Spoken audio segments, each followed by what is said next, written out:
Mga Bible po natin. Pati nasa yung Bible din ba?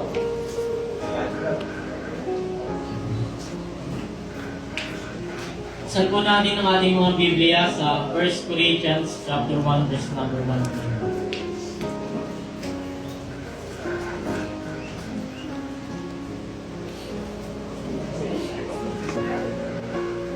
Saan po natin ang ating mga Biblia sa 1 Corinthians chapter 1 verse number 1 to 9. Verse number 1.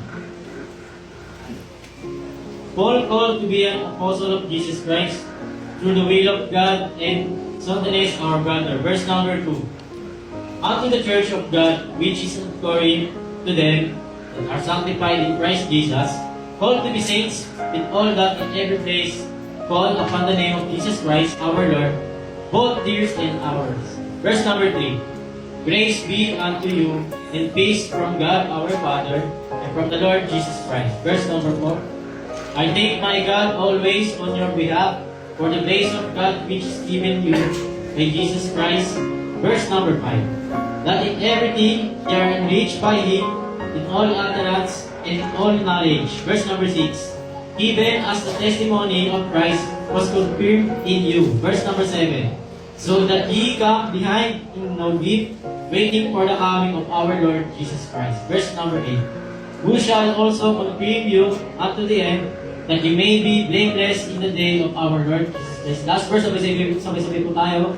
God is faithful, by whom we were called unto the fellowship of His Son, Jesus Christ our Lord. Maraming salamat po. Purihin po ang Panginoon sa ating po kanyang salita.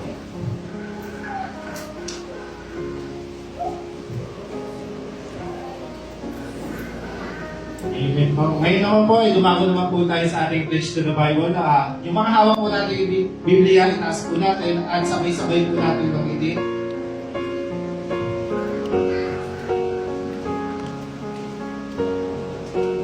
Pledge to the Bible. I pledge allegiance to the Bible, God's holy word. I will make that unto my feet and light unto my path. Thy word have I hid in my heart and my sins against thee. O Heavenly God.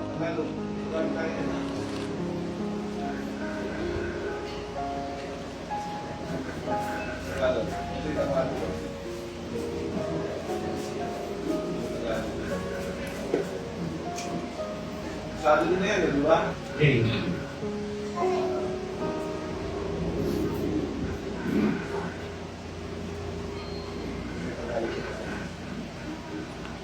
Sabay-sabay po natin mag-ibig. Ito ang Biblia ko, salita ito ng Diyos. Pinakahawakan ko ito, pinatatatag ako nito, pinapapala ako nito. Ito ang tanging nakapagsasabi kung sino talaga ako sa paningin ni Kristo. Kung ano ang meron ako sa biyaya ng Diyos at lahat ng magagawa ko sa tulong ng ating Panginoong Jesus. Mari na po tayong umupo, tinatawagan ko po sa Kristo. Okay, so yan po ang ating pong panapa sa Biblia.